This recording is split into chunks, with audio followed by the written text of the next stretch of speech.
இன்னைக்கு பிசாசு நீங்கள் எழும்ப விடாமல் அவன் ஏன் பண்ணுறான் தெரியுமா? நீங்கள் எழும்புனா அவன் கதை முடிஞ்சிருச்சு. நீங்கள் எழும்புனா உங்கள் வீட்டில் தரித்திரம் முடிஞ்சிருச்சு. நீங்கள் எழும்புனா உங்கள் வீட்டில் சண்டை முடிஞ்சிருச்சு. நீங்கள் எழும்பிட்டீங்கன்னா தலைமுறை தலைமுறையாக உங்களை தாக்குகிற அந்த தாக்குதல் முடிஞ்சிருச்சு. அதனால தான் ஒரு பிரச்சனைக்கு மேலே ஒரு பிரச்சனை, ஒரு பிரச்சனைக்கு மேலே ஒரு பிரச்சனை முடிஞ்சிருச்சுன்னு நினைக்கும் போது இன்னொரு பிரச்சனையை கொண்டு வந்து உங்களை உட்கார வச்சிருக்கான்.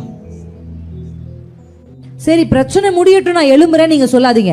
அந்த பிரச்சனையின் நடுவிலே நீங்க எழும்பணும்.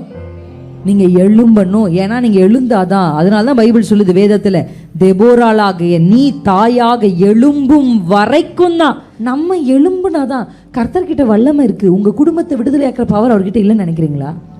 உங்க கணவரை ரட்சிப்புல கொண்டு வர பவர் அவர்கிட்ட இல்லைன்னு நினைக்கிறீங்களா? அவரால் முடியும். உங்கள் பிள்ளைகளை திருத்துற வல்லமை அவர்கிட்ட இல்லைன்னு நினைக்கிறீங்களா? உங்கள் கடனை மாற்ற நீங்கள் எந்த பிரச்சனையும் வேணால் என் முன்னாடி கொண்டு வந்து ப்ரெசென்ட் பண்ணாலும் அதை மாற்ற பவர் என் அப்பா கிட்ட இருக்கு. ஆனால் அந்த பவர் மேனிஃபெஸ்ட் ஆகிறதுக்கு அவருக்கு தன் சார்பில் ஒருத்தர் எழுமணும் ஒரு வீட்டுக்கு. அல்லேலூயா.